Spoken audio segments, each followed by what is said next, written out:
Now that's all baked into the algorithm, right? So kind of to my point, it's like it's not enough to just try to do search anymore or to just try to do social anymore, or just do ads. You have to do everything.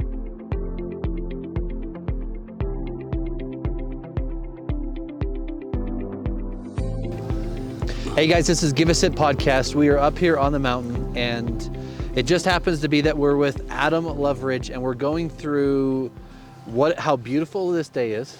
Gorgeous. Amen, right? Oh yeah. There's enough snow to ski, and it's actually good. It's going to warm up a little, right? It's going to get better. It was a little crusty this morning. The sun has been just softening it up nice and quick, so it's been beautiful. And he's a heck of a skier, so I just want you to your name, your business, and then just a quick blurb about how you or what you do or how you help people. Yeah, so my name is Adam Loveridge. I'm the founder and CEO of Blue Forge Marketing. We help home service contractors grow.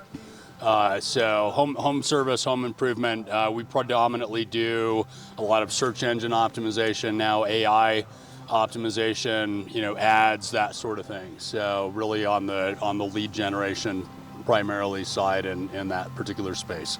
That's awesome. Yeah. And one thing that's been unique about our podcast, Give a Sit podcast, is usually I get to interview people before. We had a guest cancel, and you were lucky enough to be here. That's right. It's amazing. Thank you for being here. Thanks for the invite, and I'll take a on the mountain ski podcast day any day of the week. So we call them board wonderful. Meetings or Board something meetings. along those lines, but I love it. it's great. I don't know much about you, so I'm just going to dive through questions in my mind so I can see patterns that will help me elevate and talk about your business and what you do. Okay, I love that. So early on in life, where'd you grow up, and what did family dynamics look like? Yeah, so I grew up in Highland area primarily over in Utah County.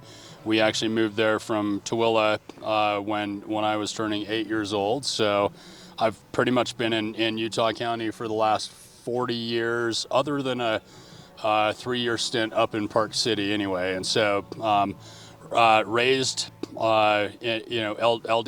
I'm the oldest. I have oldest of 5 kids, so I've got 4 younger siblings, 2 brothers right below me, and then 2 twin sisters, and had kind of an interesting upbringing that way anyway. So. Well, I mean, there's birth order. There's different things that happen within family dynamics, right? Mm-hmm, for sure. And I want to ask, you're an entrepreneur, you're a business owner today. Yep. Mom and dad? So my mom has she was a full-time mom growing up, and my dad was an entrepreneur, so he owned a few different things over time, but he was a CPA by trade, and then ultimately started a software company many years ago called Erudite Software, owned a PEO, our professional employer organization called MCOR, and I actually worked for that business for about the first 9 years or so of my career before kind of venturing off onto my own anyway. That's cool. Yeah. And I mean, with that experience, that time, and even working with family, I'm going to ask you 2 questions. First one is, how hard or easy was it working with family?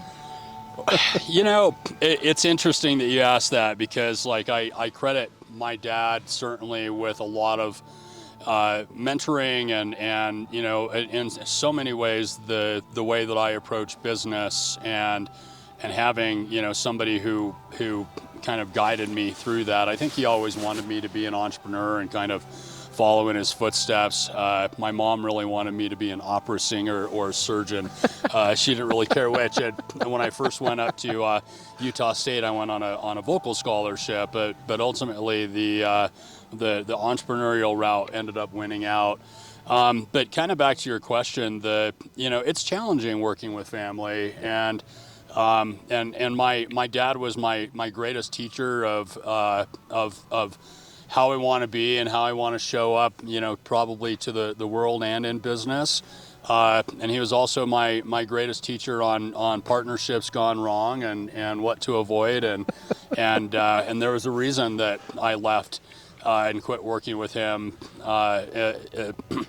And without maybe going too Oh, far yeah. into the weeds here anyway.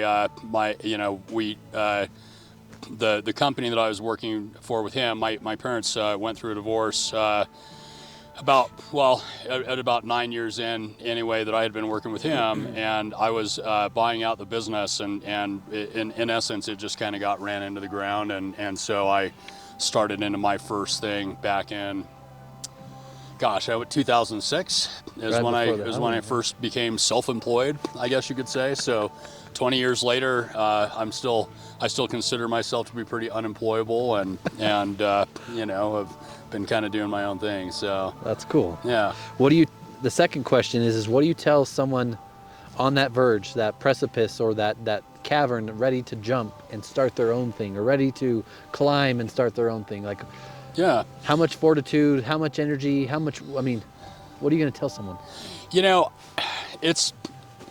It's interesting because I think when you're an employee with a company, you look at the boss, right, and you're like, they don't do anything. They drive the nice car, they're on the mountain. Right, and like it's easy to see people who have and run a successful business, and think that on some level they were just handed that, or they had all the right luck or all the right connections. And you could argue the same thing about me and my situation, having a entrepreneurial father who kind of groomed me to be an entrepreneur. But the real reality is that what people don't see is all of the behind the scenes, and having to wake up every single day and continue to just put one foot in front of the other, whether you want to or not, because this is your livelihood. It's what you attach your identity to, I think, in so many ways, especially early on, and it's a grind. I don't care what anybody tells you, and it doesn't matter what level of the company that you're at. Maybe at the if you're a board member or something and you've sold all your most of your interest in a business, and you're largely retired, then you get to live the sweet life. But that has not been my experience, and I've definitely had to work for every ounce of success that I've had, and have been through so many failures on the way there that it's and that's the other thing that I would tell somebody who's just getting started in a business, is that there's no such thing as failure. There's really only feedback, and if that's the mentality that you bring into entrepreneurialism, then you're going to do okay. But if you try something out and you're one of these types that's like, oh man, I tried this once and it didn't work for me, so the whole thing must be a sham or whatever, stay employed. Don't quit your day job, because you're going to get a really, really rude awakening trying to be a business owner.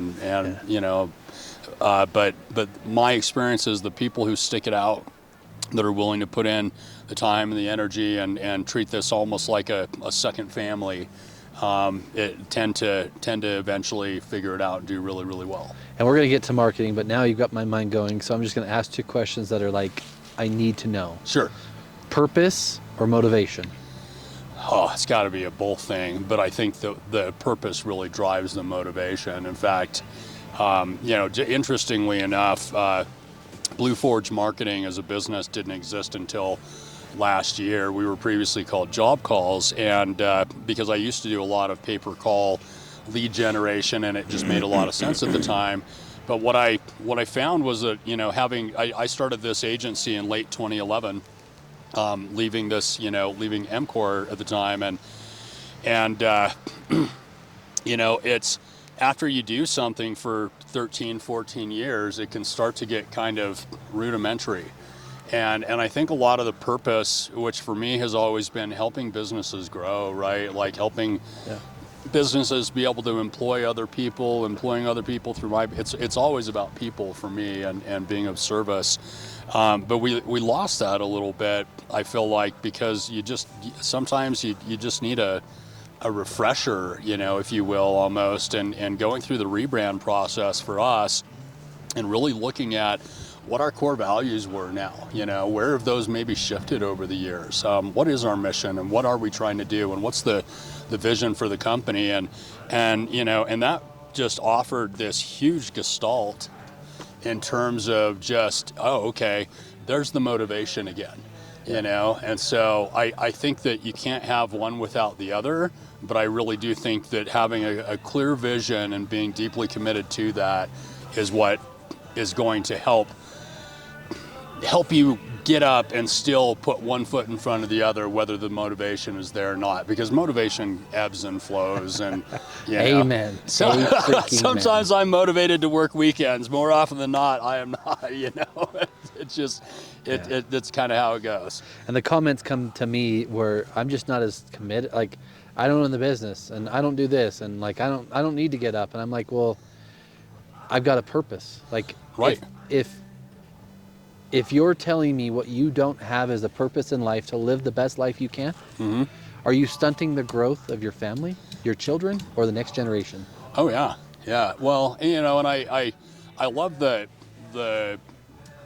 I wouldn't even call it the battle of the sexes, but as much, you know, the fact that we're seeing so many more, you know, women in the workplace and female Amen. entrepreneurs and all of that, you know, and I was very much raised in a more traditional, you know, male, masculine, purpose driven, we're the breadwinners, you know, this kind of thing. And I think that, you know, and not to exclude any of the sexes, but I feel like a man without purpose, you know, is really cheating first and foremost himself and then everybody else around him, because, you know, your children look up to you as the role model of the family. Your wife looks up to you as the role model of the family, and so I think that if you don't know what your purpose is, You better find it. discover it. Yeah, you know, and really own that. And it doesn't have to be what anybody else's purpose is. It's got to be what I think really your heart, you know, calls you to do. And it's sometimes, and that's, you know, one other thing I'll say about it is that if I look at my purpose, you know, as it's been over the last 20 years that I've been doing, you know, life as an entrepreneur, I would say it's changed here and there. You know, what I thought was what my grand purpose was, you know, I'd move through that layer of karma, if you want to look at it that way, and all of a sudden there's this new, you know, vision of what's next in life. And so I think that it's really common for people to have this idea to go out and achieve that and then realize, like, okay, this is something I can set down now, and it's on to the next phase of whatever that evolution looks like for me. And something you said that I try and tell people, like, I'll get to the question again, then I promise we're going to get into marketing. No problem. That's what I want to do. But, I talk marketing all day, so it's fun talking business, you know.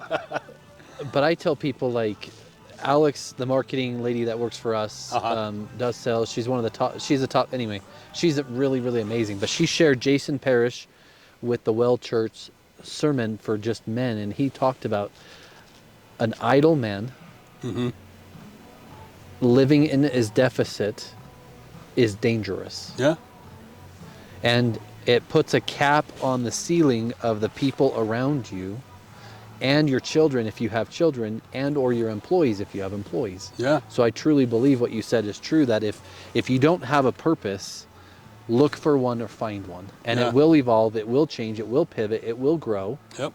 But if you have one, stagnation, like what we may have if we don't have more water coming in, our lakes will get stagnant, mold will grow, and it will be awful. No one can get in it. So don't be a mold for your business or for your life or your family. Don't be mold. Don't be mold. I'm going to tattoo that on myself next, I think. Don't be mold. That's a good thing to remember. You know, you said something to us that kind of jumped out at me that I'd like to just maybe caveat or add a comment to, and that is, you know, hey, for that person who is the employee, who's not an entrepreneur, it's like, well, I don't know the company. Why should I get up and, you know, bend myself in half, so to speak, to make somebody else rich? I hear that so often, you know, like, why would I do that? And I think that I think to kind of take that a level further as an entrepreneur, and the big thing that I've realized is that, you know, it's you start out as kind of self-employed. Eventually you start adding people, and very quickly what you realize is, more than anything, I'm a leader. Yep. And I think that it's a leader's responsibility in an organization to have that clear purpose as an organization, and that clear vision as an organization that other people can buy into. Because I think the truth of the matter is everybody wants to get behind a cause, you know, and so a lot of it is really about, first and foremost, you know, it wasn't planning on going to HR and hiring and things, but like finding people that are a cultural fit. And if you don't know what that culture is, then it's really, really hard to align that. But then I also think it's really important too to talk with your people and talk with your employees and say, what is your purpose? Yeah. And how do we also align with where you want to go in life? So that we're in a win-win and we can both, you know, move together forward. And so I think that, you know, there's a lot of weight and a lot of responsibility in being a business owner, because you do affect the lives of so many people, whether it's clients and their employees or your own employees or the community that you serve. And so I think that purpose and having those core values are, you know, huge. And the thing that I've learned is that I don't know anything. Right. And I want to meet the guy. I want to talk to him and I want to dive into his brain. But Brendan Fugel, he's in commercial real estate. Mm-hmm. He is an avid learner, Yep. right? And I'm an avid learner. And the team thinks at times you're just crazy.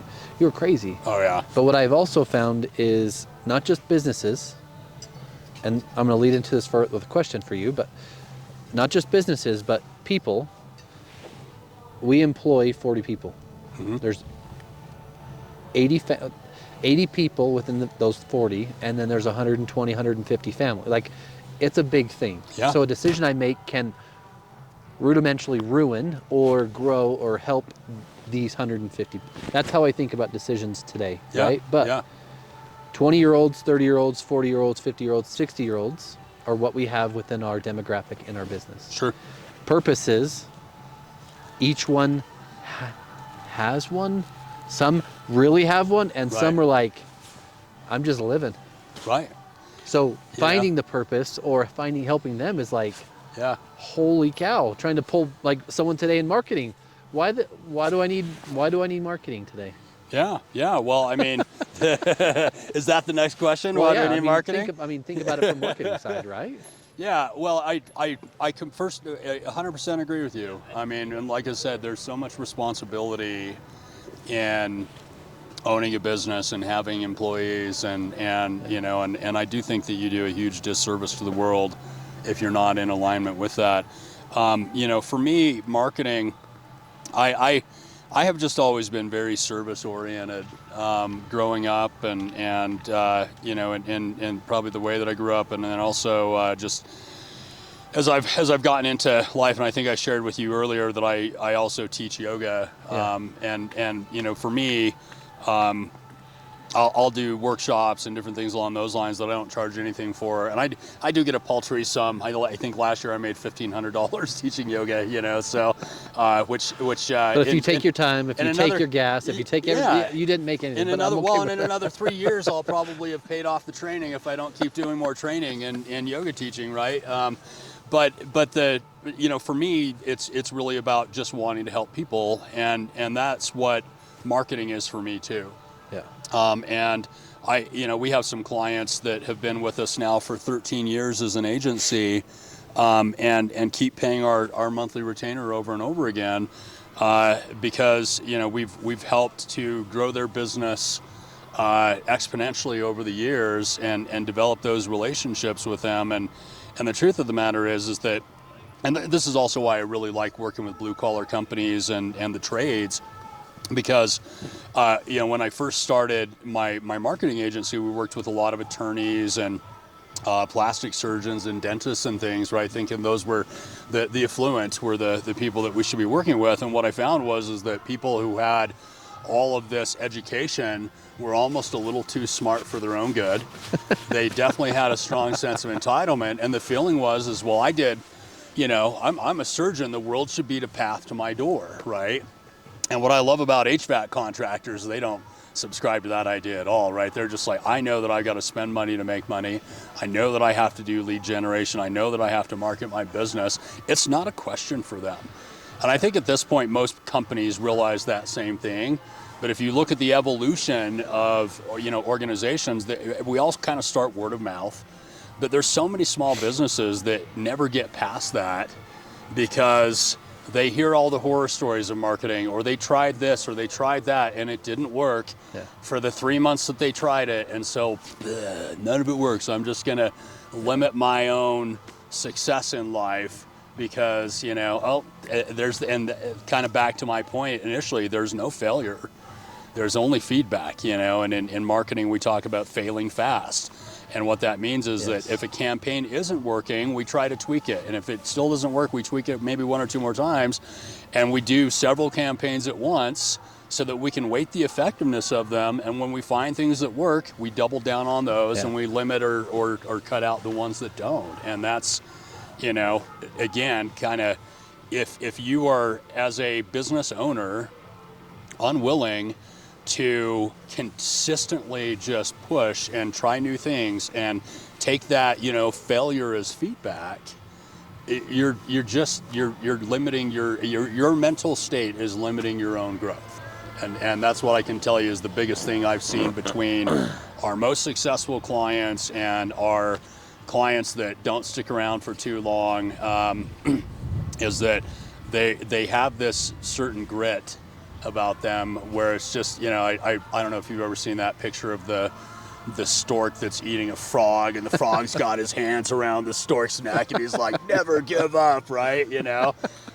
We should clip that and put that in. I think that's so true. But you know what? Have you seen that before? Right? I have. It's like, I think I'm going to hang that on my wall. I'll go find it. But it's true. If you keep going and you keep pushing forward, whether it's in business or with your marketing to grow your business, you will be successful.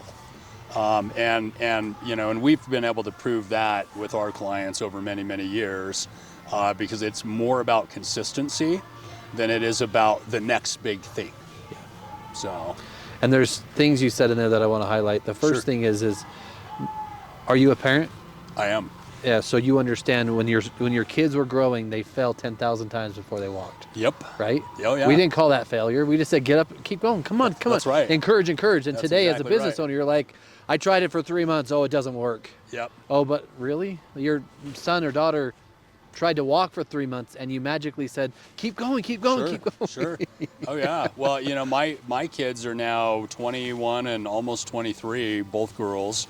And Princesses, I love it. You're gonna have to teach me some things. Yeah, man. And I've actually been a single full-time dad for about the last decade now. And so it's been it's been a journey, to say the least, and I have very good relationships with both of them. But now it's like this whole, guys, listen,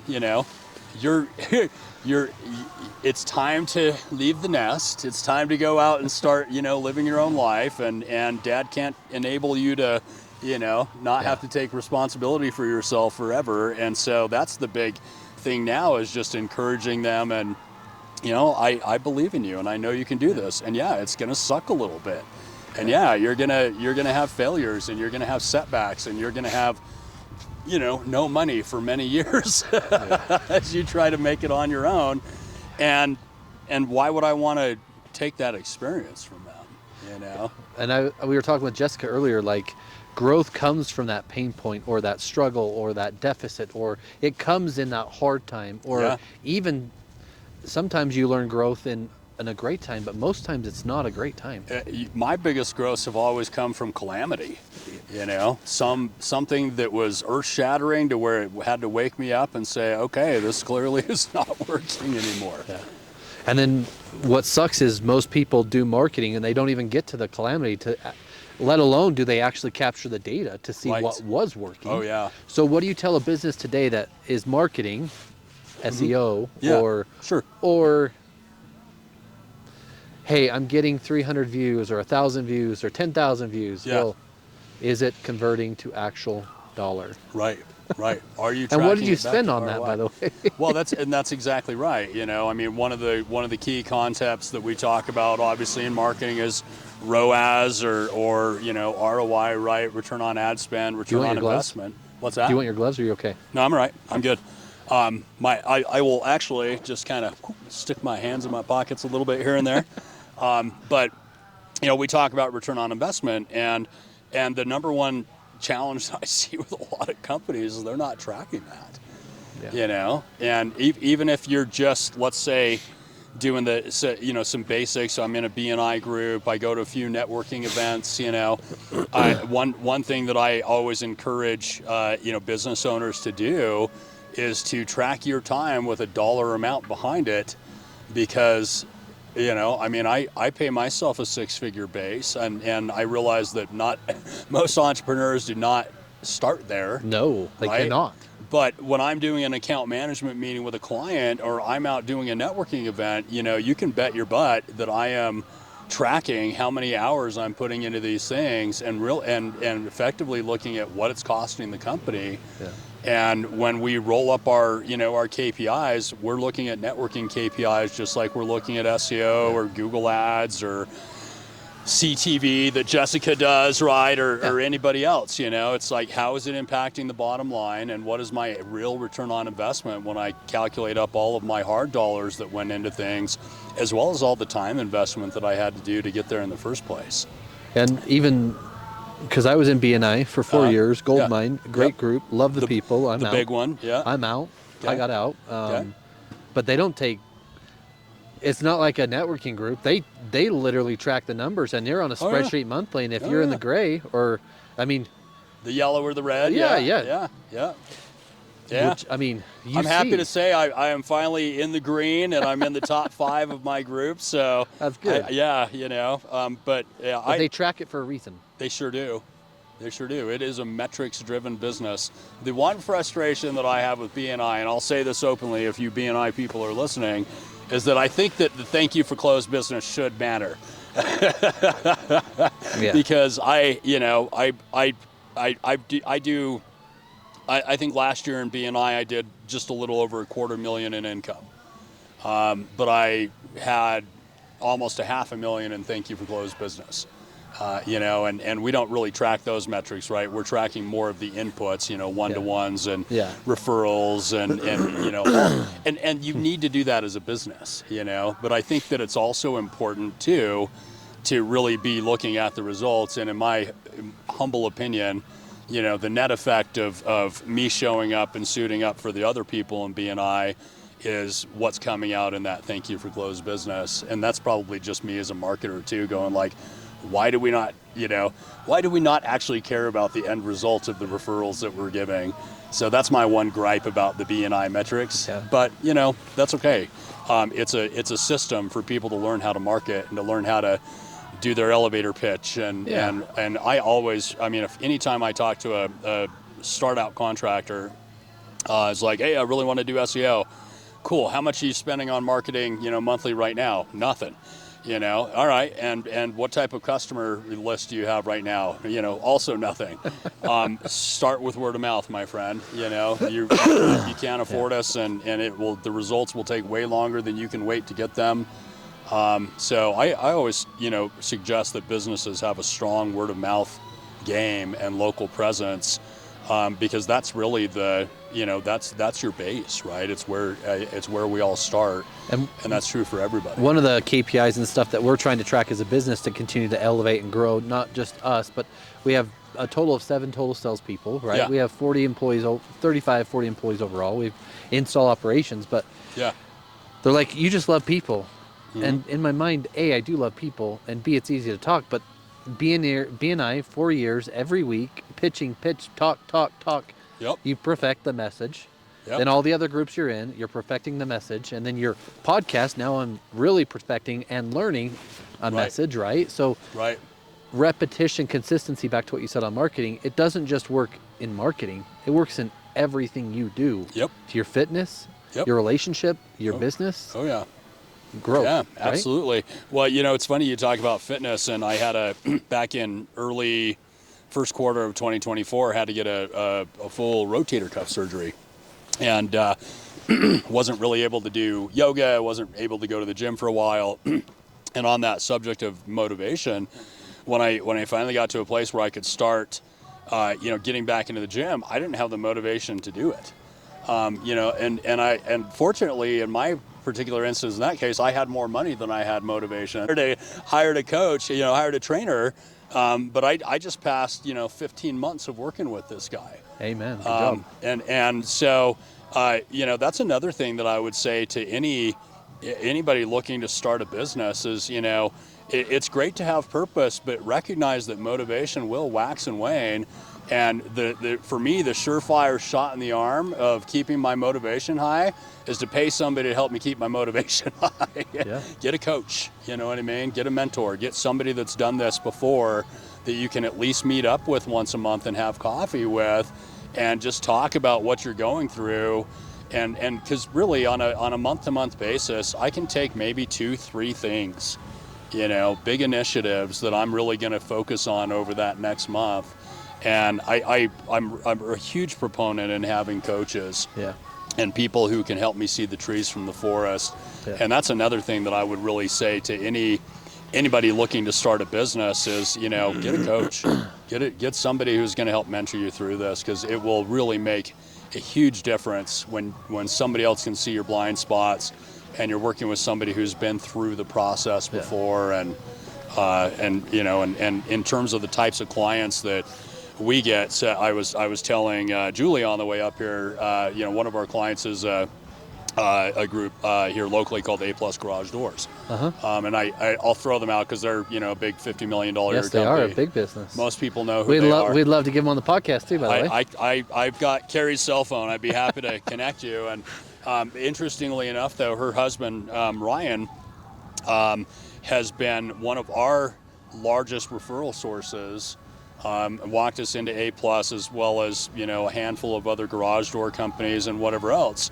And he has taken his success, Ryan Humphreys is his name anyway, but he's taken his success in helping Carrie Kelsch grow A+ Garage Doors, and really now has nothing to do with A+. And they've since become part of a private equity group called Guild Garage Group anyway. I think that's what it's called. Hopefully I didn't mess it up if the A+ folks end up watching this. Yeah, but to my point, he acts as that now for other businesses. And I got to tell you, the clients that we pick up that Ryan or other people coach and are mentoring grow infinitely faster than the ones who are trying to figure it all out on their own. And we can help them to a degree with lead generation, with branding and marketing and all the things to help, bring those customers, at least get them to raise their hand. Yeah. But, how you convert them, we really have nothing to do with, but more importantly, how you're going to run the business and what your strategy is going to be and how you're going to get through these periods of lacking in motivation and whatever else. Those types of, what we have seen consistently with our clients who work with coaches is that they grow. I mean, I probably don't know that I have a metric on it because it's not something that we've tracked. Maybe we should, but it's got to be at least triple of our clients that don't have that. So I'm again huge proponent of finding a mentor. And part of like the podcast for me was B&I was a good room. Yeah. And other group was a good room. Other group was a good room. Other group was a good room. And then I'm like, okay, I'm not alone in this. Like, there's other people struggling just like I am. But as a business owner, at times you think you're the only one freaking struggling. You're the only one that doesn't know how to market. Oh, yeah. You're the only one that is trying to raise a family and run a business. Like, it's a lonely job. And that's the other thing I think people probably don't realize when they're thinking about starting a business. They look at it and like, well, I'm tired of paying my boss's bills and I'm tired of somebody else getting rich, so I'm going to go do my own thing so I can make all the money, but you don't realize that. You know what I mean? It's don't know. Plus the self-development to become CEO or CFO. That's right. I mean, that's right. Without a mentor, I have one and I've had one for many, many years, and a lot of my team are like, why do you open, like, why? Like, you're pushing us more than, I'm like, oh yeah. Because the better I get, the better we get. Yeah. Oh, and 100%. If stagnation happens, which again, if we don't get water, if the leader's stagnant, the company's more than stagnant. Yep. That's exactly right. So, on one of the runs up here, I was having a conversation with Dan Rawls, who you'll end up interviewing later, I'm guessing. I've known Dan since I first started in B&I back in 2012. But he was saying, to your point about self-development, he's like, yeah, he was talking about all these, training programs and stuff he's done. He's like, I'm sure I've spent tens of thousands of dollars on that. And I was like, yeah, I can tell you right now that I have spent hundreds. Yeah, I've already spent Hundreds of thousands of dollars in education and training, and tens does not even put it anywhere close. I spend tens in a year in self-development. So yeah, mine's 40 a year easy. Yep. Easy. Without travel, without. Yep. Yes. Yeah. I mean, it's, I was fortunate to have a dad who was like, educate yourself, and I kind of figured when I finished my MBA back in, 2005, 2020, or excuse me, 2005, 2006, like, okay, I'm done, no way. No way, man. I'm constantly having to resharpen the saw. And, even now in my industry, the big overarching trend is that AI is taking over, right? I mean, how we deliver services, it's taking over search. People are going more and more to ChatGPT now for their answers, and Grok and all these other things. And, and that has, I mean, what's crazy about that, I always say I love doing SEO because it's constantly forcing me to relearn something, but it's been moving at such breakneck speed now that, a couple months ago we didn't have OpenClaw, and now OpenClaw is changing the face of how we do business, and as we're implementing these different tools, we're finding that we don't have to hire as quickly. We can do so much more with, AI and everything else. But to your point, and talking about education, I mean, just what we're putting into AI education alone right now is insane. The amount of money that's being pushed is the amount of money OpenAI puts in is staggering. Oh yeah, 100%. And they would put more if they could. Yep. It is not. So that brings up the question, because earlier with Jessica, it was like, do you remember the pager and the yellow pages? Y2K? We are not moving at that speed, but it's changing 10 times what that did. It really, really so is. What's one thing that a business owner is missing today, or that you see businesses missing today in marketing? Boy, I would say more than anything, the people who are going to win in marketing now are the people who do it all. Okay, it is not enough to just do SEO anymore. It is not enough to do Google Ads. It is not enough to do CTV or networking or any one thing. There is such a dramatic shift, at least in the digital space, that's happening in our business, and we're going to see a huge roll-up of SEO companies and marketing agencies, or just many of them going out of business. If I have it my way, we're going to be purchasing them before they go out of business, right? Because that's how you grow too. Well, and that's what we're really starting to gear up for, because we've gotten on this trend very early. But to my point, you've got to be on ChatGPT now, and you've got to be on Grok, and you've got to be on Perplexity, and you've got to be on Google, and you've got to be in Gemini, and you have to be in all of these different places, and on social media, and on Yelp, and on every place that you can get a review or this from. or that or that or that. Reddit is now this huge thing. Quora, right? I mean, and so if you're so granular now that it's like, hey, we're just going to get these one or two things that are working well for us and rest our laurels on that, I'm telling you, you are going the way of the dinosaur quickly. Yeah. And it's going to be a really, really rude awakening, and that rude awakening is not going to happen over years. Yeah. It's going to happen over months, and I think companies that don't embrace these trends and really start to look at how they are going to market in an omni-presence kind of way are just going to be obliterated. You're already behind. Yeah, and what I love about my industry too, though, and I also started a podcast a couple of years ago called the Home Services Marketing Growth to Acquisition Podcast. Because the big play, of course, in my space, in the trades and in the home services, is that COVID happened, and all of a sudden private equity is trying to get out of technology and wondering where to put their money. They're like, hey man, these HVAC guys seem to be pretty recession proof. And it's like, yeah, I started my marketing agency at the tail end of the Great Depression of the early 2000s or mid 2000s, right? 2008 and whatever else, which is a whole nother story. And there's a reason that I chose the trades after working with some dentists and doctors and other things, because they were recession proof, I don't quite remember where I was going to go with all of that. Oh yeah, back to private equity. To my kind of point in all of this, I actually, as private equity has been kind of taking over the MEP space, mechanical, electrical, plumbing, and just rolling up every possible company they can. What I love about private equity is that they are perfectly positioning themselves to just get crushed, because their whole feel is, well, we'll just come in and run $100,000 a month in a market in Google ads, dominate everybody else, using these traditional channels that everybody's familiar with. And they're so very much just, we're going to budgetarily just kill everybody, but they don't focus on hardly anything else. Yeah. And they're still stuck in that, 1 + 1 = 2 mentality. And you try to take a big lumbering organization that's set on doing their marketing only in a couple of channels that they can easily just ramp up budgetarily. And I can tell you that those companies are going to have the hardest time migrating over to this omni-channel kind of thing. And so, not to get too much on my soapbox, but I'm looking forward to it, because part of the reason I started that podcast was because there's this huge trend, and we would do our job really, really well, help grow companies to 10, 15, 20 million, whatever it was. And then private equity come in, buy them, fire us. And, and then just in many cases obliterate these companies because they killed the culture. Yeah. Trying to do it their way. And I think their way is also going to make them go by the way of the dinosaur if they're not careful. And so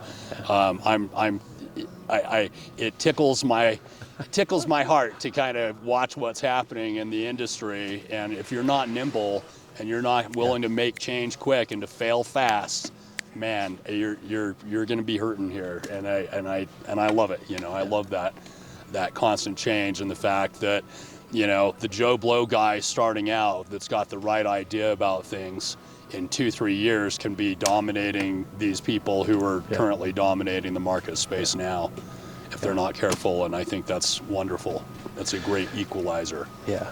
And I think there's so many things that I want, like there's just so many cool ways to go, right? But, I feel like we could probably do this a 3-4 hour podcast at least, man, over a series. So, like, what's the, obviously you've already talked about your avatar, you've already talked about your ideal client, realistically, right? Yep. How do you continue to elevate your marketing experience, strategy, or growth? It's interesting because when it comes to my own marketing and how we're reaching out and getting in front of clients, I think that same kind of thing applies in as far as just being willing to try things that I previously have had biases towards. So this year I'm doing a lot more with social media, and I'm a Google guy because it's very analytical and all this other stuff, but I've always been, fairly introverted and grew up without the internet. I'm sure, probably like you did as well, and so social media kind of came along at a time for me where I've just never really bought into it that much. I've got a LinkedIn profile and I do the podcast and they post all my channels, but I'm realizing, over the last few years as I've really been looking at my own stuff, it's like, man, I have this bias toward this, and so I haven't been doing it because almost like I'm too good for it, or if I'm just being real about it, it's probably just that I'm too afraid to, toot my own horn, as my parents would call it anyway, or, I got saddled with that whole thing growing up, which was really not helpful if I'm being real about it. But I think being willing to be open is, to my point, and where I'm trying to go with all of this is just, things are shifting. Yeah. And things are moving very, very quickly. And I didn't see myself running a podcast, and I didn't see myself going out and posting on social media, and commenting in groups and doing all this other stuff, because it just, to me, it was like, this is, I want to try to stick to these 2-3 things that we can do.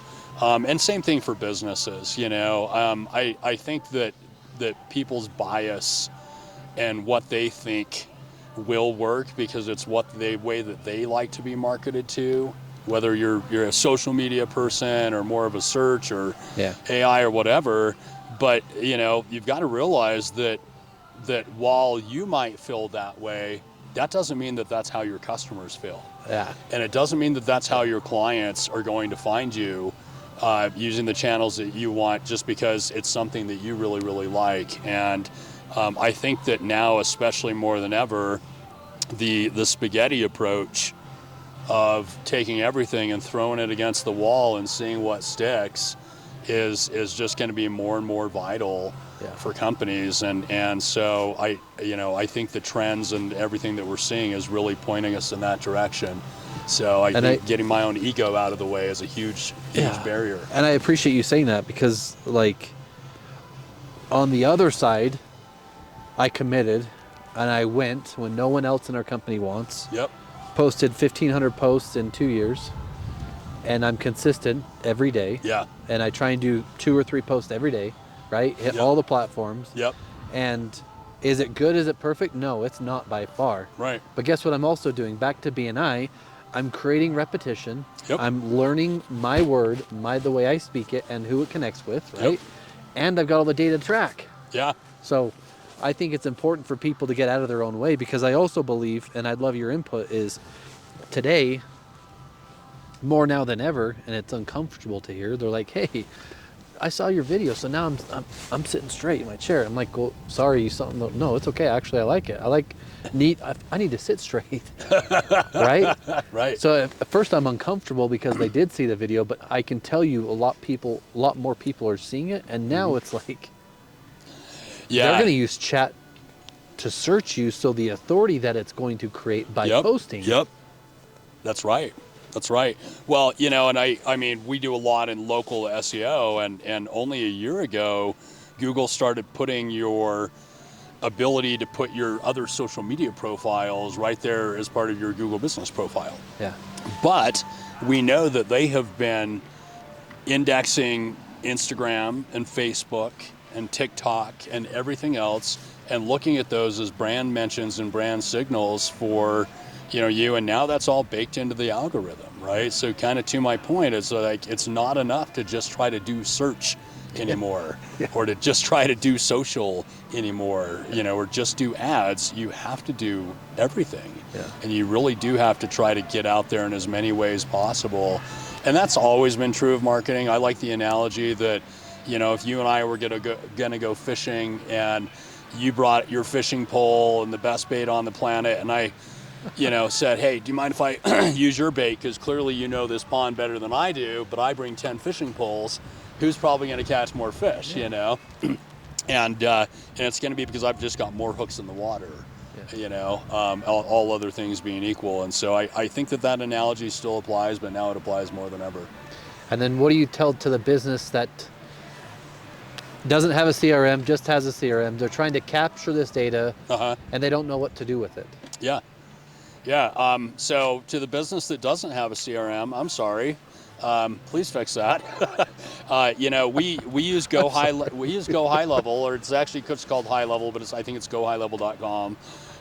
But you can get their CRM directly for $97 a month, and it is the Swiss Army knife of CRMs. In the MEP space, we have noticed a definite trend that companies who are on Service Titan. Below Service Titan's expensive. It is expensive, and below $3 million a year, you don't see a lot of companies that are on Service Titan.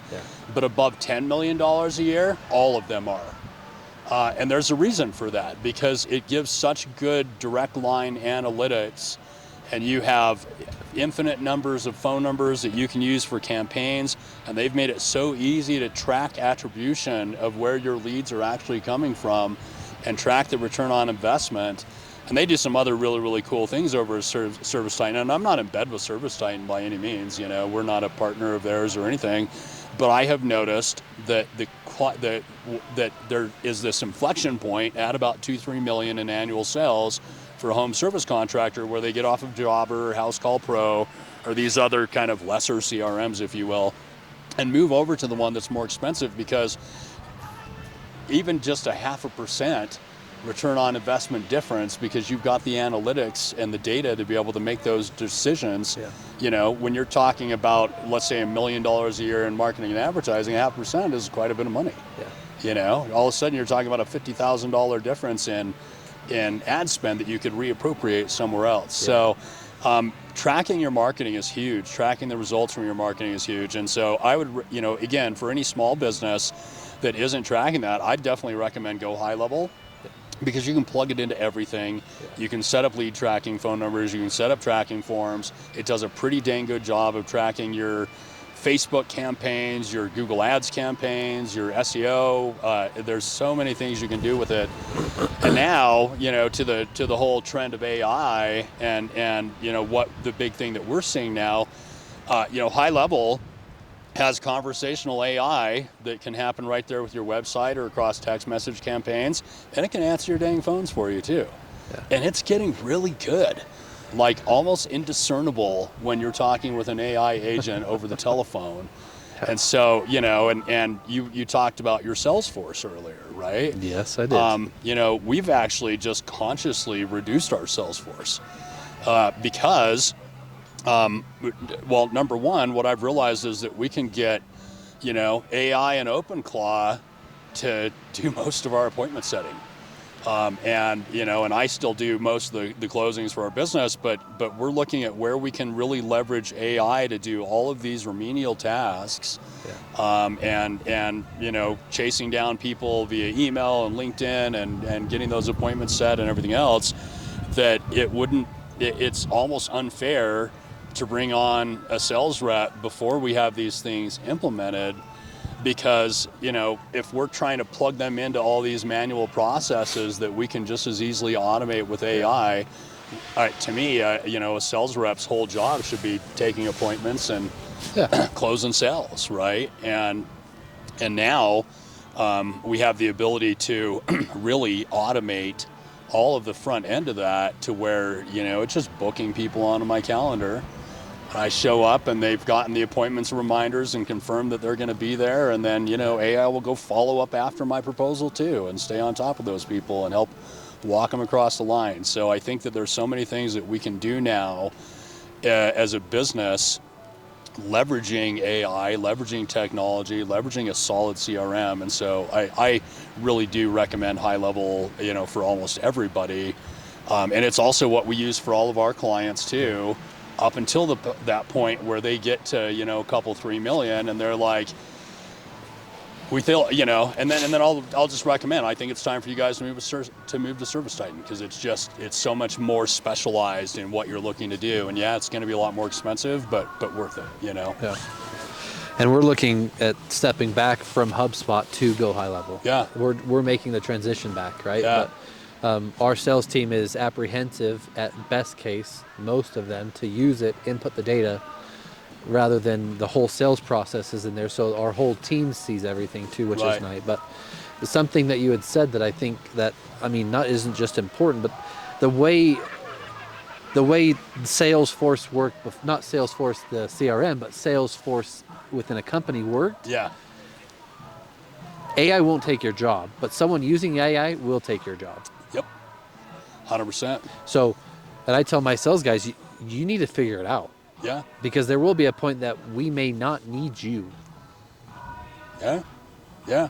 If you still do a lot of, face-to-face B2B sales, chances are, you're not going to get outsourced by AI quickly, but all the prospecting, and all the follow-up and all these other things, you really should not be doing if you're trying to stay in your highest and best use.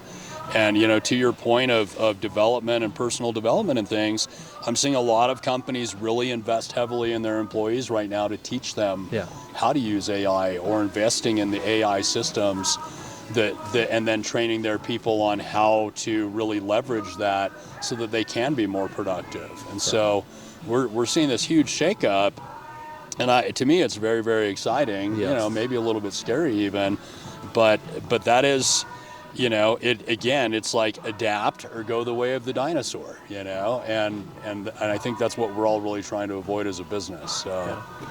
And that's what I mean. Yeah, this has been amazing, by the way. Thank you. Yeah, likewise. I just think, man, it's so cool just to go through, because everyone thinks I'm crazy. A lot of people think I'm crazy. Okay. But this only refines my direction and refines the growth trajectory I'm on to make me be better too, right? Right. Because I am not worried about AI, but I also am worried about the use of AI of competitors. Yep. Or the lack of AI use within our team. Yeah. And yep. There's so many things that one day Optimus Prime or whatever robot can maybe assemble furniture. Right. Not probable in the near future. Sure. But it will come fast when it comes. Right. But to your point, the menial surface level tasks can ultimately be automated today. Yeah. And if you're not capturing the data, you don't know your lead conversion, you don't know your marketing, you don't know your ROI or your cost of acquisition, you don't know any of these things. Right. And you're spending $1 on marketing a month, you're wasting money. Yeah. Agreed. You're wasting money. That's you just preach, brother. That's what I tell people all the time. I don't want to preach. I just want I want our team to see the bigger vision, right? Yeah. And we try to spend money. We did so many different types of training. It doesn't work. Yeah. I can tell you all sorts of things. Yeah. But at the same point in time, people change the world. Yes, they do. Yeah, they do. People change the world. And people that are AI enabled change it faster. They will change it. They will change it faster. There's no doubt. Yeah. It's not even a question. Yeah. Yeah, we at Blue Forge Marketing, I brought on somebody last November who's a developer and AI expert, because I realized that my business is going to get completely automated with AI at some point. And maybe not entirely, right? We still need strategists, and we still need people who know how to code, because you can't, if you don't know anything about building a website, try to go to AI and say, build me a website, and maybe they can, but is it going to really have all the things that you need and all the optimization and whatever else? But I'll tell you, because of AI, we used to spend roughly about 6 weeks and 60 man hours building a basic 15, 20 page website, right? And getting it perfectly optimized and whatever else.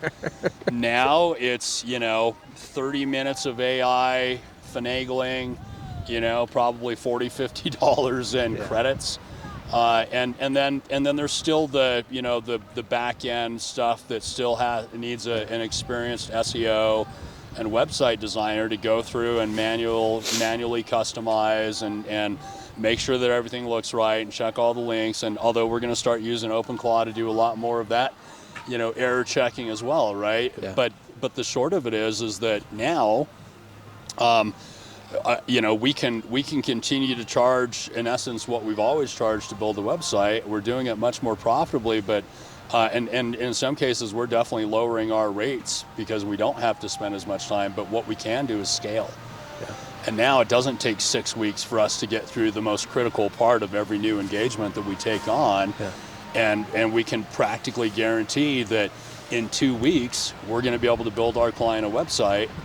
And the only reason that we give ourselves 2 weeks is because we might have brought on 6 clients in the last month that we need to, we've got to get through 6 websites. But it's taken us down now to about 5 to 10 hours instead of 60 to build a website. And the scope of that and how much content we can now put on it, we're building 90, 100 page ready to go, optimized in every single city that we're trying to rank that client for in that area, right? So it's the scalability of companies that leverage AI and really leverage that technology is going up massively. Yeah. And I just lost track of one of the questions I want to ask. But, that's okay. How do people get a hold of you? How do people get a hold of us? They can just go Google Blue Forge Marketing. We're pretty findable, which is another reason I switched to that brand. But you can find me, Loveridge, or email me, Adam at blueforgemarketing.com. Visit our website at blueforgemarketing.com. But I'm on YouTube. You can go look for me on YouTube. And it's funny, you were talking earlier. We were talking about the whole getting out on video, right? Like initially that was really challenging for me, but it's astonishing when I go in and I look at my reel numbers and it's like, how did that reel get 1,000 views? Yeah. It's why insane. is the better question. Yeah, why did that get 1,000 views? Well, exactly. So yeah, but I'm on YouTube, you can maybe go find me on Instagram. I'm working on that one still, but yeah, just Google Blue Forge Marketing and we'll pop up, and you're welcome just to email me directly, Adam at blueforgemarketing.com. And awesome. I think you can even book a call with us directly from our website. So, and I still, as of right now, do most of our sales and I like working with clients on the front end a lot. I'm grateful for you here. It means a lot. That gave me the chills listening to it. It's something in my heart. It's something that we've developed the passion to continue to do, and it's also involving our team gets to meet and go out and do something that's different too. So it's been great. It's brought in some ROI. I'm not gonna lie. It's good that way, right? But it's about people, and I'm not alone. You're not alone. We can help each other. We know things that I know things you don't know. You know things that I don't know, right? That's right. And this has been great, man. I really appreciate it. Well, I'm gonna do this so I can hand to hand. I love this. Thank you. Thank you. Guys, this is Give Us It podcast. You missed your chance to be on the mountain, but if you need marketing, this guy right here can also give you some ideas for your business to change and scale. Thanks, guys.